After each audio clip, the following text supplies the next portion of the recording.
नमस्कार। उत्तर प्रदेश विधानसभा चुनाव को लेकर ओपिनियन पोल के आंकड़े बेहद ही चौंकाने वाले सामने आ चुके हैं। अगर लोकसभा के बाद जो विश्लेषण उत्तर प्रदेश को लेकर सामने आ रहा है वो चौंकाने वाला सामने आ रहा है। क्या कुछ आंकड़ा बन सकता है, इस पर ओपिनियन पोल के आंकड़े यहां पर निकलकर सामने आ चुके हैं। 403 सीटों का यहां पर विश्लेषण चौंकाने वाला है, लेकिन लोकसभा के जो आंकड़े रहे हैं वो यहां पर चौंकाने वाले रहे थे। 2024 को लेकर यहां समाजवादी पार्टी सबसे बड़ी पार्टी बनी और भारतीय जनता पार्टी 33 सीटों पर सिमट गई। और इन्हीं आंकड़ों के आधार पर किस विधानसभा सीट पर किसका पलड़ा भारी था, इस पर कई बड़े ओपिनियन पोल के आंकड़े सामने आ चुके हैं। उत्तर प्रदेश की बात की जाए तो एसआईआर के बाद जो आंकड़ा सामने आ रहा है उसमें हिंदू मतदाता करीब 10 करोड़ के करीब हैं। और ऐसे में क्या कुछ आंकड़ा उत्तर प्रदेश में बन सकता है, इस पर बड़े ओपिनियन पोल के आंकड़े सामने आ चुके हैं। यहाँ अगर बात की तो मंडल के आधार पर उत्तर प्रदेश में क्या बड़ा उलटफेर हो सकता है, उत्तर प्रदेश में अगली सरकार किसकी बन रही है, इस पर चौंकाने वाले आंकड़े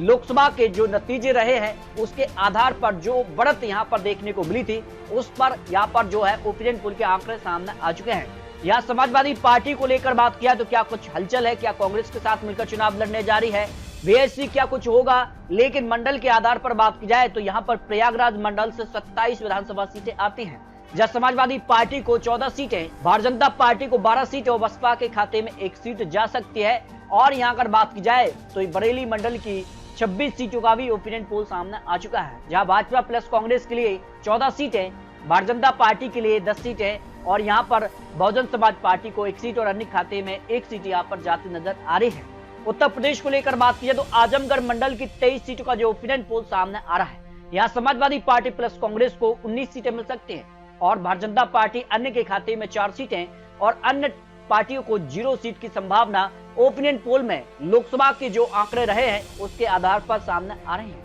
बस्ती मंडल की 17 सीटों का जो विश्लेषण, यहाँ पर समाजवादी पार्टी को 10 सीटें और भारतीय जनता पार्टी को 6 सीटें, बसपा के खाते में 1 सीट और अन्य खाते में 0 सीटें यहाँ पर जाती नजर आ रही है। चित्रकूट मंडल की 19 सीटों का जो ओपिनियन पोल, यहाँ भारतीय जनता पार्टी को 11 सीटें मिल सकती हैं, समाजवादी पार्टी को यहाँ 7 सीटें, बसपा के खाते में 1 सीट यहाँ पर जाती नजर आ रही है। देवी पाटन मंडल की 21 सीटों का जो ओपिनियन पोल है, यहाँ समाजवादी पार्टी प्लस कांग्रेस को 11 सीटें मिल सकती हैं, भारतीय जनता पार्टी के लिए यहाँ पर 8 सीटें और यहाँ पर बहुजन समाज पार्टी को 1 सीट और अन्य खाते में 1 सीट यहाँ पर जाने की संभावना ओपिनियन पोल में दिखाई दे रही है। आगरा मंडल की 23 सीटों का जो ओपिनियन पोल है, यहाँ पर समाजवादी पार्टी को 11 सीटें मिल सकती हैं, भारतीय जनता पार्टी को भी 11 सीटें यानी बराबर की टक्कर और बसपा के खाते में 1 सीट और अन्य खाते में 0 सीट मिलने की संभावना यहाँ पर ओपिनियन पोल में लगाई जा रही है। अलीगढ़ मंडल की 19 सीटों में समाजवादी पार्टी प्लस कांग्रेस के खाते में 11 सीटें, भारतीय जनता पार्टी को 8 सीटें और अन्य पार्टी के खाते में 0 सीटें जा सकती हैं।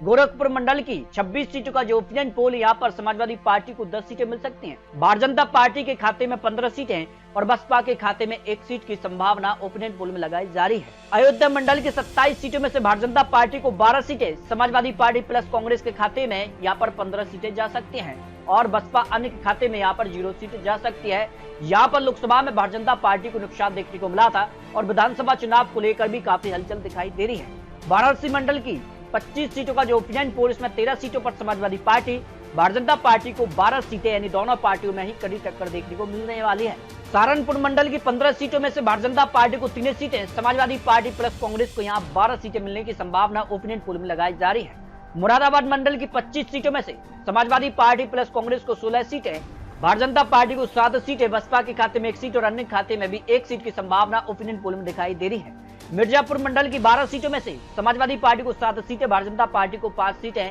और अन्य पार्टी को 0 सीटें मिल सकती है। मेरठ मंडल की 28 सीटों का जो ओपिनियन पोल यहाँ पर सामने आ रहा है, जिसमें समाजवादी पार्टी को 15 सीटें, भारतीय जनता पार्टी को 11 सीट, बसपा को 1 सीट और अन्य खाते में 1 सीट यहाँ पर मिल सकती है। लखनऊ मंडल की 34 सीटों का जो ओपिनियन पोल, इसमें समाजवादी पार्टी को 15 सीटें, जबकि भारतीय जनता पार्टी को 17 सीट, बसपा को 1 सीट और अन्य खाते में 1 सीट यहाँ पर जा सकती है। कानपुर मंडल की 20 सीटों का जो ओपिनियन पोल है, इसमें समाजवादी पार्टी को 11 सीटें, भारतीय जनता पार्टी को 8 सीट, बसपा के खाते में 1 सीट यहाँ पर जा सकती है। जबकि झांसी मंडल की 16 सीटों का जो ओपिनियन पोल, इसमें समाजवादी पार्टी को 8 सीट, भारतीय जनता पार्टी को भी 8 सीट यहाँ पर मिल सकती है। यानी उत्तर प्रदेश को लेकर मंडल के आधार पर जो विश्लेषण ओपिनियन पोल के आंकड़े सामने आ रहे हैं उसमें समाजवादी पार्टी यहाँ पर आगे नजर आ रही है और यहाँ पर भारतीय जनता पार्टी 172 सीटें, बहुजन समाजवादी पार्टी को 10 सीटें, अन्य खाते में 5 सीटें जा सकती हैं। आपको बता दें कि आंकड़े लोकसभा चुनाव 2024 में यहाँ पर जो लोकसभा के दौरान जिन विधानसभा सीटों पर बढ़त देखने को मिली थी,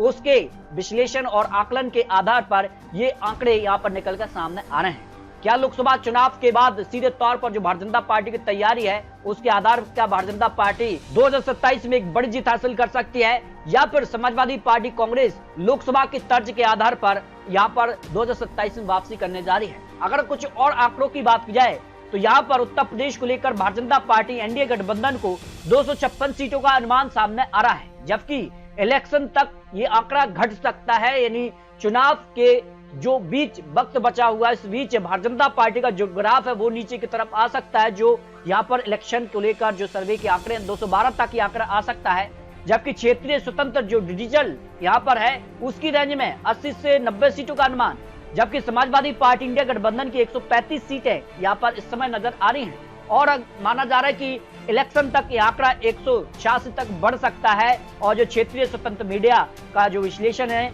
जो एवरेज आंकड़ा, उसमें 210 से 220 सीटों का अनुमान समाजवादी पार्टी को लेकर सामने आ रहा है। बीएसपी अर्नी की बात की जाए तो यहाँ पर 0 से करीब 3 सीटों की संभावना यहाँ पर निकलकर सामने आ रही है। अगर कांग्रेस अलग होकर चुनाव लड़ती है तो 18 से 28 सीट की संभावना थी, लेकिन माना जा रहा है कि जिस कार की तैयारी है, जिस कार से यहाँ पर लोकसभा चुनाव समाजवादी पार्टी और कांग्रेस यहाँ पर गठबंधन में चुनाव लड़ने जा रही है, तो क्या बीएसपी अन्ना पार्टी भी इस गठबंधन में शामिल होगी, ये काफी महत्वपूर्ण हो जाता है। फिलहाल आपको बता दें, चुनावी आंकड़े, चुनावी अनुमान है, क्या आने वाले वक्त में जिस कार की तैयारी, जिस कार से बड़े बड़े ऐलान और महिलाओं को लेकर किस कार के ऐलान होते हैं, किस कार की तैयारी होती है और किस कार से दल बदल भी देखने को मिलेंगे, ये काफी महत्वपूर्ण होता है उत्तर प्रदेश चुनाव को लेकर। तो आपको क्या लगता है, उत्तर प्रदेश में अगली सरकार क्या समाजवादी पार्टी कांग्रेस यहाँ पर वापसी करेगी या फिर भारतीय जनता पार्टी तीसरी बार हैट्रिक लगाने जा रही है? इस पर रख सकते हैं। मिलते हैं नए आंकड़ों के साथ, तब तक जय हिंद, जय भारत।